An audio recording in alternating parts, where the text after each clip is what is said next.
నమస్తే, నేను సిరి. తెలుగుదేశం పార్టీలో ఉన్న ఎమ్మెల్యే మీద అయితే ఆ నేతలే తిరుగుబాటుకి పాల్పడ్డారు. ఎందుకు అంటే తను పెట్టే లైంగిక వేధింపులు తట్టుకోలేక అధిష్టానానికి అయితే కంప్లైంట్ చేయడం జరిగింది. ఇంతకా ఎమ్మెల్యే ఎవరు? సో ఈ అంశాన్ని మనకు వివరించడానికి మనతో పాటు ఉన్నారు ప్రముఖ senior journalist, political analyst CS Rao garu. నమస్కారం సార్. నమస్తే సార్, తెలుగుదేశం పార్టీలో ఉన్న ఒక ఎమ్మెల్యే మీద అయితే తిరుగుబడ్డారు ఆ పార్టీలో ఉన్న కొంతమంది నేతలు. ఎందుకు అంటే ఆ ఎమ్మెల్యే చేసే లైంగిక వేధింపులు తట్టుకోలేక అధిష్టానానికి వాళ్ళు కంప్లైంట్ ఇవ్వడం జరిగింది. సో ఇంతకా ఎమ్మెల్యే ఎవరు, అసలు అక్కడ ఏం జరిగింది? ఇప్పుడు జరిగినటువంటి పరిణామాన్ని తెలుగుదేశం పార్టీ చాలా సీరియస్గా తీసుకుంటుంది. ఇలాంటి విషయాల్లో చంద్రబాబు నాయుడు గారు ఎప్పుడు కూడా ఎవరిని టాలరేట్ చెయ్యరు, చేసే అవకాశం కూడా లేదు, చెయ్యరు కూడా. కానీ ఇప్పుడు చోటు చేసుకున్నటువంటి పరిణామాన్ని కనుక చూస్తుంటే తెలుగుదేశం పార్టీ కూటమి ప్రభుత్వం అధికారంలో ఉంది. అధికారంలో ఉన్నటువంటి పార్టీకి చెందినటువంటి ఎమ్మెల్యే అధికార పార్టీ, ఆ పార్టీకి సంబంధించినటువంటి క్యాడరే తిరగబడింది. సొంత ఎమ్మెల్యే మీద ఆ పార్టీకి సంబంధించినటువంటి వాళ్ళే తిరగబడ్డారు. ఇది పెద్ద హైలైట్ పాయింట్.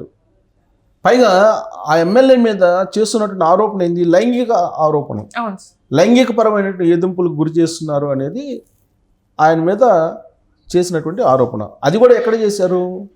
ఆ నియోజకవర్గంలో జైలా. డైరెక్ట్గా మంగళగిరి వచ్చి, మంగళగిరి పార్టీ ఆఫీస్ దగ్గరికి వచ్చి తెలుగుదేశం పార్టీ అధిష్టానం దగ్గర తెలుగుదేశం పార్టీకి సంబంధించినటువంటి క్యాడరు, తెలుగుదేశం పార్టీకి సంబంధించినటువంటి మహిళా లీడర్లు మొరపెట్టుకుంటున్నారు. లైంగిక వేధింపులకు గురి చేస్తున్నారు, అలాగే దుర్భాషలు ఆడుతున్నారు, కించపరిచేలాగా మాట్లాడుతున్నారు, అనుచిత వ్యాఖ్యలు చేస్తున్నారు అనేటువంటి కంప్లైంట్స్ చేశారు. చర్యలు తీసుకుంటారా లేదని చెప్పి ధర్నా చేసేటువంటి పరిస్థితి వచ్చింది వాళ్ళు తెలుగుదేశం పార్టీ వాళ్ళకి. ఇంకెందుకన్నా పెద్ద న్యూస్ ఏముంటుంది ఆ పార్టీకి? అధికారంలో ఉంది పార్టీ, సొంత పార్టీలో ఉన్నటువంటి క్యాడరే సొంత పార్టీ ఎమ్మెల్యేల మీద తిరగబడుతున్నారని అంటే, ఎమ్మెల్యే మీద ఇంకా అది దానికి పరిష్కారం చూపించకపోతే ఎమ్మటే అది ఏ రూపంలోకి వెళ్తుందో తెలియదు. అందుకే చంద్రబాబు నాయుడు గారు ఇమీడియట్గా ఖచ్చితంగా చర్యలు తీసుకునేదానికి సిద్ధమయ్యారని కూడా తెలుస్తుంది. అయితే దానికి ప్రాసెస్ని ఆయన అనుసరిస్తుంటారు ఎప్పుడు కూడా. ఆ ప్రాసెస్ ఏంటంటే, ఇప్పుడు ఎవరి మీద అయితే ఆరోపణలు వచ్చాయో ఆ ఆరోపణలకు సంబంధించి షోకాజ్ నోటీసు ఇవ్వడం జరిగింది. దానికి రిప్లై ఇచ్చిన తర్వాత ఆ రిప్లైకి సంతృప్తి చెంది ఆ రిప్లై నమ్మకంగా ఉందా, నమ్మదగిందా కాదా అని పరిశీలించిన తర్వాత ఆయన మీద చర్య తీసుకునేటువంటి అవకాశం ఉంది. ఎందుకు మహిళలు వచ్చి లైంగికంగా వేధిస్తున్నారని చెప్పి కంప్లైంట్ చేసినప్పటికీ ఈయన ఎంత సంయమనం పాటిస్తున్నారు చంద్రబాబు నాయుడు గారు అని అంటే, మనం ఆదిమూలం ఇష్యూని తీసుకోవచ్చు. ఆదిమూలం ఇష్యూలో ఏం జరిగింది? మనకి సస్పెండ్ చేశారు కదా సార్, ఇమీడియట్గా సస్పెండ్ చేసేసారు ఆయన్ని పార్టీ నుంచి. ఎందుకు సస్పెండ్ చేశారు? లైంగిక వేధింపులు చేస్తున్నారని ఒక వీడియో బయటకు వచ్చింది. ఆ వీడియో ఆయన ఏదో హోటల్కి పిలిపించారు, అక్కడ ఉండేటువంటి తెలుగుదేశం పార్టీ మహిళా లీడర్ని. ఆ మహిళా లీడర్ మీద అత్యాచారం చేశారు. అత్యాచారం చేశారనేది కదా కేసు. ఆవిడ కేసు పెట్టారు. దానికి సంబంధించిన వీడియో కూడా బయటకు వచ్చింది. సో దాంతో ఇమీడియట్గా సస్పెండ్ చేశారు, ఎందుకంటే ఎవిడెన్స్ కనిపిస్తుంది కాబట్టి. అయితే ఇక్కడ జరిగినటువంటి ట్విస్ట్ ఏంటి? ఆదిమూలం విషయంలో ఏ మహిళ అయితే ఆయన మీద కంప్లైంట్ చేశారో ఆవిడ అత్యాచారం చేశారు ఆదిమూలం అని చెప్పి కంప్లైంట్ చేశారు కదా. ఈ అత్యాచారం జరిగినప్పుడు విచారణకి ఆవిడ సహకరించాలి పోలీసులకి. పోలీసులు ఆవిడని రూయా హాస్పిటల్కి తీసుకెళ్ళి టెస్ట్ చేయించాలని ప్రయత్నం చేస్తే, అత్యాచారం జరిగిందా లేదా అని పరీక్షలు చేయించాలని చెప్పి ప్రయత్నించినప్పుడు ఆవిడ పోలీసులు విచారణకి రాకుండా చెన్నై ఎక్కడికో వెళ్ళిపోయారు. రాకుండా వెళ్ళిపోయి తన ఆరోగ్యం బాగలేదు, తర్వాత వస్తానని చెప్పి తర్వాత 2-3 రోజుల తర్వాత వచ్చి తర్వాత ఏదో పరీక్షలు చేయించుకున్నారు. సీన్ కట్ చేస్తే ఈ ఆదిమూలం ఏం చేశారు? తనకి ఏదో హార్ట్ ప్రాబ్లం ఉందని చెప్పేసి ఆయన చెన్నై హాస్పిటల్లో ఏదో ఆపరేషన్ చేయించుకుంటున్నాను, హార్ట్ సర్జరీ ఆపరేషన్ ఉందని చెప్పి పోలీసులు విచారణకు ఆయన రాలా, ఇద్దరు రాలా. సీన్ కట్ చేస్తే కోర్టులో వీళ్ళిద్దరూ కాంప్రమైజ్ అయ్యారు. వీళ్ళిద్దరు కాంప్రమైజ్ అయ్యి ఇదంతా తూచ్ అని చెప్పేసి అనుకున్నారు. కేసు వీగిపోయింది మొత్తం. కానీ ఆయన మీద సస్పెన్షన్ వేటు మాత్రం అలానే ఉంది, సస్పెన్షన్ ఆదిమూలం మీద. కానీ ఆదిమూలం మీద ఎవరైతే ఆరోపణ చేశారో మహిళా లీడరు, ఆ మహిళా లీడర్ కాంప్రమైజ్ అయిపోయి కేసును విత్డ్రా చేసుకున్నారు కోర్టులో. ఇది ఈ ఎపిసోడ్ చూసిన తర్వాత ఆ నియోజకవర్గంలో అంతర్గతంగా ఉండేటువంటి విభేదాలు దీనికి కారణమయ్యాయి అనేటువంటి ఒక అభిప్రాయం వినిపిస్తూ ఉంది. ఇప్పుడు వచ్చినటువంటి ఇష్యూలో కూడా తిరువురుకు సంబంధించినటువంటి ఇష్యూ, తిరువురు నియోజకవర్గం. ఈ తిరువురు ఎమ్మెల్యే ఎవరు? కొలికిపూడి శ్రీనివాసరావు. ఈ కొలికిపూడి శ్రీనివాసరావు గారు ఆయన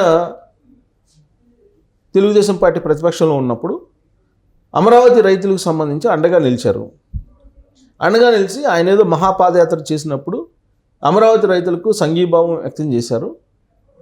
ఒక ఎస్సీ కాబట్టి ఆయన అమరావతి రైతులకి అండగా వస్తున్నారు కాబట్టి, ప్లస్ ఆయన కొంత చదువుకున్నారు కాబట్టి ఏదో అకాడమీ నడిపారు. ఆయన ఏదో కొంచెం లెక్చరర్గా పనిచేస్తున్నారు, తర్వాత మాట్లాడగలరు, ఎస్సీ సామాజిక వర్గం కాబట్టి అమరావతి రైతులకి అండగా నిలుస్తున్నారు కాబట్టి తెలుగుదేశం పార్టీ ఆ రోజున ఆదరించింది.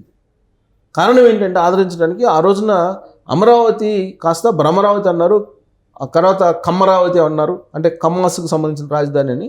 కానీ వాస్తవం అది కాదు అని చెప్పి ఎంత చెప్పినప్పటికీ కూడా తెలుగుదేశం పార్టీ నుంచి కమ్మ సామాజిక వర్గం వాళ్ళు ఏది చెప్పినా కానీ అది పబ్లిక్లోకి బలంగా వెళ్ళనటువంటి పరిస్థితుల్లో కొలికిపూడి శ్రీనివాసరావు ఎస్సీ సామాజిక వర్గం, అతను ఒక డేటా తీసుకొచ్చి అసలు కమ్మ సామాజిక వర్గం కాదు అమరావతిలో ఉన్నది, బీసీలు ఉన్నారు, ఎస్సీలు ఉన్నారు, ఎస్టీలు ఉన్నారు, వీళ్ళందరూ ఉన్నారు, కమ్మ సామాజిక వర్గమే ఉన్నారు అనేది తప్పు అని చెప్పి ఆయన ఒక అభిప్రాయాన్ని ప్రజల్లోకి తీసుకెళ్లారు. అది ప్రజలు బలంగానే రిసీవ్ చేసుకున్నారు.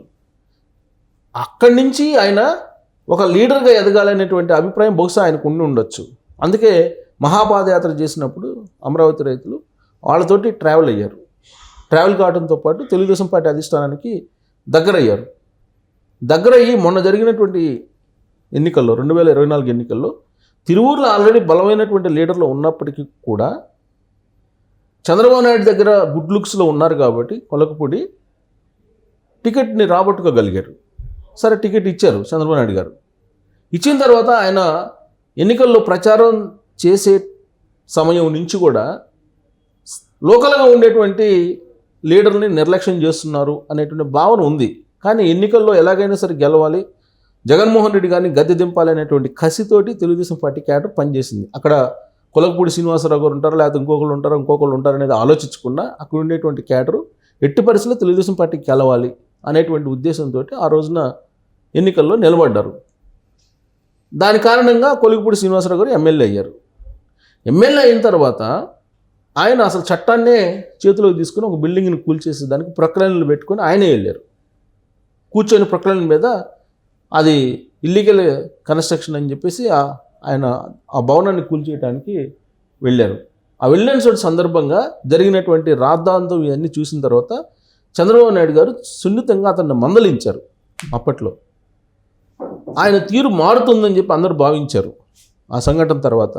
కానీ ఆయన తీరులో మార్పు లేదు అనేది తిరువూరులో ఉండేటువంటి తెలుగుదేశం పార్టీ క్యాడర్ నుంచి వస్తున్నటువంటి కంప్లైంట్స్ తెలుగుదేశం పార్టీ అధిష్టానానికి. ఇలాంటి పరిస్థితుల్లో ఆయన మీద లైంగిక వేధింపుల ఆరోపణలతోటి డైరెక్ట్గా కొంతమంది మహిళలు వచ్చి ఇప్పుడు మంగళగిరి తెలుగుదేశం పార్టీ ఆఫీస్ ఎదుట ధర్నా చేసేటువంటి పరిస్థితికి వచ్చింది.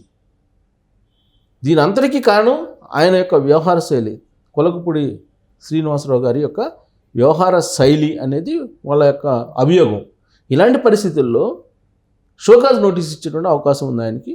షోకాజ్ నోటీస్కి రిప్లై తీసుకొని సాటిస్ఫై అయ్యేలా ఆయన కనుక రిప్లై ఇస్తే ఓకే, లేదంటే పార్టీ క్రమశిక్షణ సంఘం ఉంది, పార్టీ క్రమశిక్షణ సంఘం ఏ నిర్ణయం తీసుకుంటుందో ఆ నిర్ణయానికి కట్టుబడి ఆయన మీద చర్యలు ఉంటాయని చెప్పి మనం భావించడానికి అవకాశం ఉంది. తెలుగుదేశం పార్టీలో ఇలాంటి ప్రాక్టీస్ నడవదు ఎక్కువ కాలం. బహుశా ఆయన కొలకపూడి శ్రీనివాసరావు గారు అమరావతి రైతుల పక్షాన్ని నిలవచ్చు, ఆయన వాళ్ళ పక్షాన్ని నిలిచి పోరాటం చేయొచ్చు, జగన్మోహన్ రెడ్డి గారికి వ్యతిరేకంగా పనిచేయచ్చు. ఇవన్నీ ఓకే అయినంత మాత్రం చేత ఉండేటువంటి క్యాడర్ని అనుచిత వ్యాఖ్యలు చేస్తూ లైంగిక వేధిస్తే కనుక చూస్తూ ఊరుకునేటువంటి అధిష్టానం తెలుగుదేశం పార్టీది కాదు అని చెప్పి మనం తెలుగుదేశం పార్టీ చరిత్ర తెలుసు కాబట్టి దాన్ని విశ్లేషణ చేసుకోవచ్చు. Thank you so much.